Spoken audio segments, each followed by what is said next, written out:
Welcome to the Wtf Show podcast from Bangkok, Thailand. Presented by Vimol Kogar. Tune in to get your dose of weekly verbal Red Bull.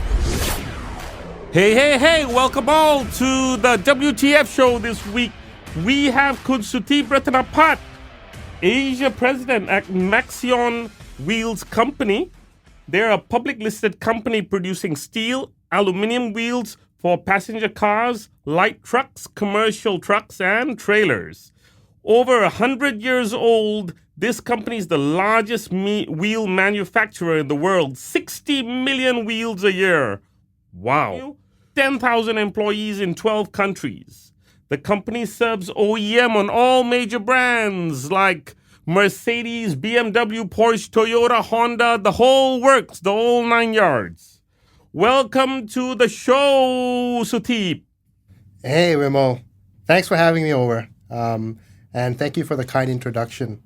I guess before we begin, let me also congratulate you, Vimol, on a success of your WTF podcast so far. Okay, so let's start a little bit about your youth and what happened when you graduated, Sutheep. Well, an interesting story. So I got to think back now 30 years, right? This is 1990, just coming back from the U.S. With a mechanical engineering degree, did some work there, and a big chip on my shoulder. You know, I thought coming back here, I knew everything. At that time, if you imagine, Vimol, we the Indian community here, it was not very common where people would go and go out into a professional career. And I was one of the privileged few that got the opportunity to attend college. It was difficult times, didn't have all the money in the world, and I had to do a lot of bathroom cleaning and washing dishes to earn some beer money. But it was 1990, came back home due to personal circumstances. And when I came back, Thailand was really, if you can imagine, it was the Asian tigers. It was a group of nations here which recorded decades of strong macroeconomic growth and booming economics. Huge opportunities, you can imagine, in the job market at the time. And when I came back, 30 years ago, the world, I felt, was my oyster. I had to apply for a job when I got back, obviously. And I was 20.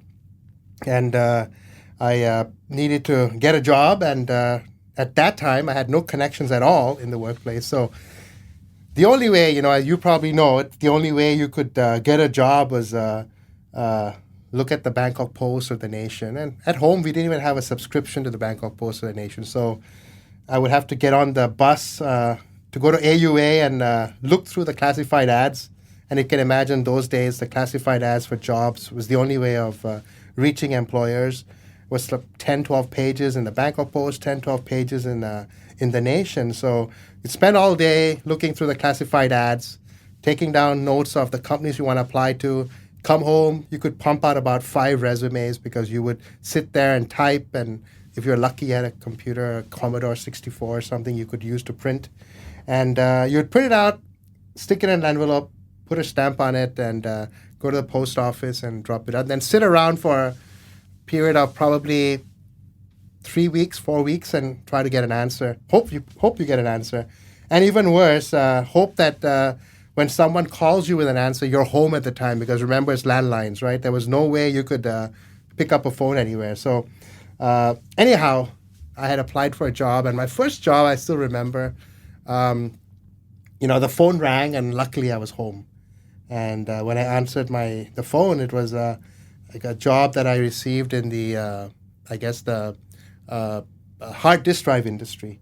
And I was involved in that. It was, location was in Navanakon. It was a 2-hour drive from my house to Navanakon. If you can imagine that time, north of Don Mueang, past Rangsit, there was a 2-way road, and there was really no way but to commute that way. And it was a nightmare getting to and from work every day, sometimes returning at 9 p.m. But, the good thing was my first job, they gave me 25,000 baht. I was so proud. And the chip on my shoulder became even bigger, because at that time, starting salaries were like 8,000 baht. But as soon as I joined the job, after 1 week, I realized I had no knowledge at all. I knew nothing about the job, and it was a tough learning, and it was a cold water on me to realize that the ego that I had was just gone, right? And that was a starting of my realization of the importance of a lifelong journey of learning, and I have always been a very big proponent of that, and I always continue to tell my kids that this is something that they have to continue to do, as the world changes so rapidly. I guess I can say that life then and today is quite different. If you were applying for a job today, if you could get a job today, it would be quite different, right? Over the years, that was my first job. Over the years, obviously, in my career, I've gone through many ups and downs, and passed through many ups and downs in the economy. I led a lot of businesses through a lot of difficulties, like we see in the Gulf War in the 1990s, the Asia financial crisis of 97, in 9/11 in 2001, and then also the subprime recently, the 2007 subprime. I think all of that pales in comparison to what it is today to run a business. I think it's been the most challenging year, 2020, in my entire career. It's been tough in all fronts, and over the years, it's something that you built up experience, but no one could have prepared for the pandemic that we saw and the effects and the fallout of this pandemic in 2020. So I can understand that challenging times. Let me go back a little bit, Sutheep, if I may, to what happened after your first job. I want to discuss how we entered the wheel industry and the sort of hardware industry. Yeah, if you look at the wheel industry, it's when I took this job in this public listed company, I was already involved a lot in the automotive sector, and I was doing a lot of things in the automotive industry. And when I was looking around, I started seeing the electrification of cars. Mobility was changing. I asked myself the question, given this situation, if I wanted to continue in the automotive industry, where would I be, right? If I was producing spark plugs or diesel engines, I think I would be obsolete in a few years. So one of the things that kind of rang bell to me was, one common denominator, as long as cars don't fly, and I don't think in my lifetime that'll be a big thing, wheels are there, right? So that was a common denominator. And that continues to be kind of the driver, and I've been involved in this industry for about 5 years now, and automotive almost 20 years. So I've been heading this business, Maxion Wheels, as you already pointed out, as the president for the operations here.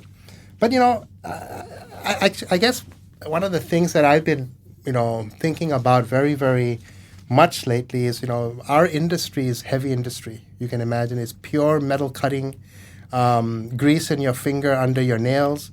It's not a glamorous job in an office space on Sukhumvit Road. So it's a heavy industry. Now, for me as a leader of the business, and I run all of Asia Pacific. So I have a plant here in Saraburi, Thailand. I have 2 plants in India. We just set up a greenfield in Pune, and then we have 1 in China, and I've set up another greenfield in Pune. Huge investments, in the last 2 years in the plants and, for expansion in Asia. Obviously, a big part of our growth engine for Maxion, even though it's a global company located all over the world. And as you rightly pointed out, one of the largest in the world in terms of volume of wheels produced for various applications. As a leader, I continuously am thinking, and how do I continue to attract and retain talent? So we've had to adapt a lot, to say, how do we bring flexibility to this business, and competencies and future ways of working is really on the forefront of my mind. We've been working as also on just a playbook of how do we live and work in the future, and this is something I've been reckoning with for a while, and I don't think anyone was prepared for 2020, as I said just now. It was a year of really heavy lifting for many companies, And I don't think anyone was prepared for how impactful this pandemic would be. So, I wanted to discuss what I believe that some of the competencies to get us through the next few years post-pandemic would be. Is that okay? Or that's fine. Yeah. Go ahead. Maybe I'd share that with you because I've done a lot of research in this field, because obviously this is something that I continue to reckon with and think about very closely. Okay, in the global crisis of 2020, it became a human crisis to me, and it in some ways it unified us. In many ways, the same time it isolated us. So there's unification, and we've communicated much more as a company, but it isolated us because I was on the plane every month, couple of times a month, and that for now that hasn't happened. So it isolated us from me being able to have the face-to-face interaction with a lot of my team, and unfortunately, it also the good thing though we communicate much more. If I look at skills, capabilities, cultures, the way of working that we've been used to have has changed. There's a heightened difference between those who embrace ambiguity and can handle uncertainty and also rapidly changing environments versus those who need security, safety, and clarity. And, unfortunately, the latter part is not going to be something we're going to see even in 2021. I think 2021, this year, I figure it's going to be a year for us to repair the effects of 2020 and rebuild ourselves to be better, work better, and also live better. And I think for most companies, I think this should become their North Star in the way we run businesses going forward. I think for every business, how we live, how we lead, how we learn going forward will determine how our companies will survive, succeed, and even serve ourselves and others. So, those are some of my thoughts that I have, Vimol. I hope that I can share these thoughts because, this is something that I really, truly work a lot on and think a lot about in setting up direction and strategy for my company and how we're going to grow. You can imagine attracting talent in India, China, Thailand. It's not easy, even post-pandemic. It is tough to retain and attract talent. And, we have to think about how we change the way we manage our talent into the future. And I can talk a little bit about future skill sets if you'd like that I think are important. But I actually, Sutheep, if I may, I want to pivot a little bit to the human side of 2020. Sure. 20. And some tough decisions, cutting inventory. Even in the supply chain, if you cut deliveries, somebody somewhere is going to lose their job. So I want to touch on, because we are youth empowerment and peer-to-peer show, I want to touch on the little bit tougher times that you faced in the last year and how you handled it on a human level. Absolutely. I think very fair question. And I think 2020 in a lot of ways was a year to right-size the business. You've probably used Windows before, and when you use Windows for a while, it builds up a lot of temporary files. And as you go on by, you don't realize that this computer is really slowing down because you built up these temporary files. It's taking up resources in the CPU. And when we are successful and we are running businesses like we were doing in 2017, 18, 19, where it was growth and we were growing and we were expanding, you often don't get a chance to step back and say, what am I doing right? What am I doing wrong? In some ways, this pandemic, it was an opportunity for us to step back and say, how can we adjust our business to become leaner? Now, the word lean doesn't mean, it's always, I don't like that to equate to getting rid of headcount, right? But I think the word lean here really is about looking at your resources that you have and then saying, what can I do to engage my employees in more value-added activity? It was an opportunity. 2020 was an opportunity that I think many companies never had just because they were flat out. And it was an opportunity for us to take a step back and say, hey, can we do something different that allows us to be more able to move forward quickly in the future when things return, right? We want to be ready when we came back. And you're right, we are now, if I look post-pandemic, It's made us stronger. We got rid of a lot of the waste in the process that we could do. So in some ways, it was a blessing in disguise. I think if we continued flat out, we would not have stopped and reassessed where we were heading and relooked at our strategy. It allowed us to do that. It allowed us to take a pause, look back and step back and say, where do we want to go? And where do we want to invest in? So it was a good opportunity for us really to take stock and take inventory of where we are, where we want to go. So yes, it was tough lifting, heavy lifting for the plans to restructure, to resize, to be ready for post-pandemic. And I think we came out stronger. Sutheep, I want to talk about jobs. Sure. Now, say I was a 23-year-old graduate from University of Exeter in England, and I came to you for a job. Now, obviously, I can't talk to you so much about skill sets. I frankly don't have many myself. But I want to talk to you about EQ, yes. right? So somebody goes in an interview with you looking for a job at Maxion Wheels. Right. And says a few things. What is it that you look for in people joining your company in terms of how they treat others, how they treat the firm, what their mission statement is, what their life statement is, whether they have a family background? I'd like to know about what you look for. Okay. So that's something that we always continue to change and adjust to new markets as we see millennials coming in, as we see different skill sets coming into our business. If I look at skill sets and I just looked at that, first of all, remote working is becoming more and more prevalent, right? It's becoming a Zoom life. We see, work-life balance, fatigue, stress, work overload, personal life, agility, agile working, I think is going to become, you hear about gig workers, people, one person handling many jobs, working for many companies. Agile working is a very, very big thing, a very important thing today. If you look at reskilling, upskilling, automation is taking your menial jobs away. So people have to continue to reskill and upskill. We need to look at health and well-being of people, inclusion and diversity. This is such a big topic for us. And then, personal connections, looking at engagement and purpose. But, to your question specifically, the two new competencies that I think post-pandemic, I would say I look for when I interview two major skills I look for. One, flexibility and adaptability.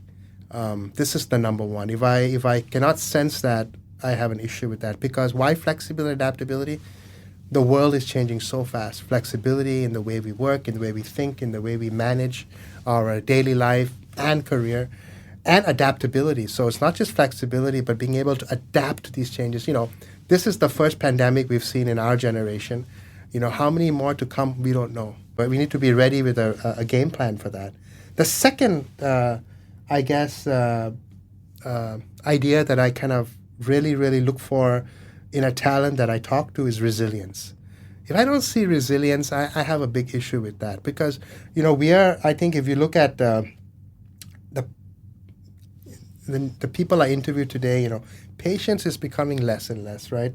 Our kids, my kids, they're growing up in an instantaneous gratification kind of environment where you can click a button and you get an answer.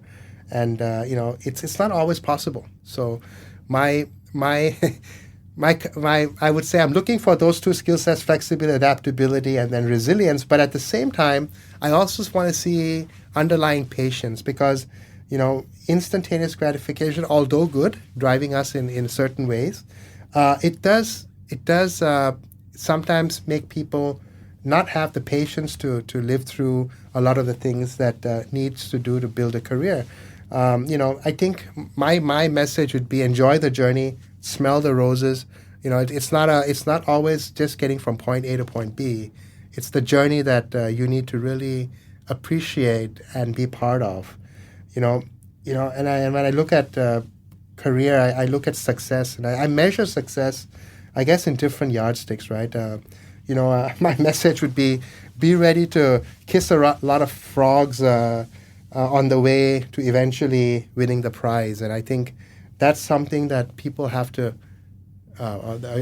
youth today coming out in the job market have to understand that although they're used to instantaneous gratification, the world doesn't always work that way. And have patience, have resilience. And I think I would look for those characters, Vimol, in people I interview. I don't know if that makes sense. Tell me a little bit about some down moments. I want to slow down the show a little bit, and we usually talk about our up moments, and I'd really like to focus a little bit on some challenges you faced, some difficult moments in 2020 perhaps, in terms of how you see your company moving forward, how you see your children moving forward. Your children come back during the lockdown, and having to stay home, having to maybe take a gap year, having to adjust to home life suddenly from coming from college. And kids out there, they, this last year, mental stress, some depression, to be clear. I mean, people don't talk about these things, and out there in the real world, people are depressed and having a hard time sitting with their families. Some people have financial issues. Tell me a little bit about some down moments and how you believe that you put your family together to try and move forward. So how many hours do we have? Well, I think whenever you look at people, there's a lot of scars in everybody's body, right? I think this is not. I think when you look at any human being, you see the outside of it, and absolutely right. This has been a tough year. I had a lot of sleepless nights. You can imagine. It was as I explained earlier, it was a time for us to regroup. So professionally, it was a tough time. Now, if I look at it I remember my daughter Anika. She was in Sydney, and it was March. I remember March. I think it was March 22nd. The pandemic was raging out of control. I got her on the last flight out of Sydney on Thai to come home because we were very concerned. We didn't know where all this was going. So she's been back since March of 2020, and then having to go online and do schooling. I feel so bad. When I look at my elder daughter, and my younger daughter graduated, Serena. She graduated, and she's going to. She wanted to apply to Melbourne, University of Melbourne, and do finance, and supposed to start in February this year. She graduated middle of last year. Couldn't have a proper graduation, and then coming back home. For us as parents, for me, it's a blessing in disguise. I could never have this quality time, especially during the lockdown. I was stuck with them, they were stuck with me. And in my entire career, Vimol, I flew last year almost, so I was traveling to Europe almost every month, all over Asia. And so, it was a downtime for me to have. On the one side, I was a blessing to have the kids at home and be with us as a family. On the flip side, I feel so bad for my kids because they're not able to experience the college life. When I graduated from high school here in Bangkok, I was the happiest moment because the first thing I wanted to do was to get away with my parents and go and experience life on my own as independently. And I'm sure that goes through our kids' heads today, and they're stuck here. As much as they love us as we think they love us, or we love them, I'm sure this is not the ideal situation. So tough on the family life. I think you're absolutely right. I can only imagine the stress, the disappointment. If I look, let's say take a graduate today coming out in the job market. This is probably the worst time. If you're still going to college, you still have some time to kill, and hopefully if you graduate in 2 years from now, 3 years from now, some normalcy is back, there's a job market. Today, given the situation today, if you are graduating today, I can imagine the stress. I can imagine the degree of disappointment coming out. I remember in the beginning of this show, I said when I came out, I had a chip on my shoulder, and I had to prove to the world. I'm sure kids today have the same situation. They want to come out. They've learned. They've spent that time learning, and now they're here, and there's no opportunities. So, it's been a very, very difficult year. And I think most difficult would be for our children and people who graduating the younger, the 20 plus, because this is the toughest time. I don't think, I joke with my daughters a lot. When I was younger, I had to walk barefoot in 6 feet of snow, uphill both ways, as a joke. That's how difficult my life was. And we always was joking about that. But, I think the difficulty level today, the challenging level today for the kids, it is, I think, beyond what we had to experience. I think they will have a lot of stories to tell their kids. Our stories maybe are to be funny in a way, but for them, it's real. And I think if you look at, mental health, I think this is it's a critical part, Vimol, I think, of making sure our youth have the right support through this very, very difficult time.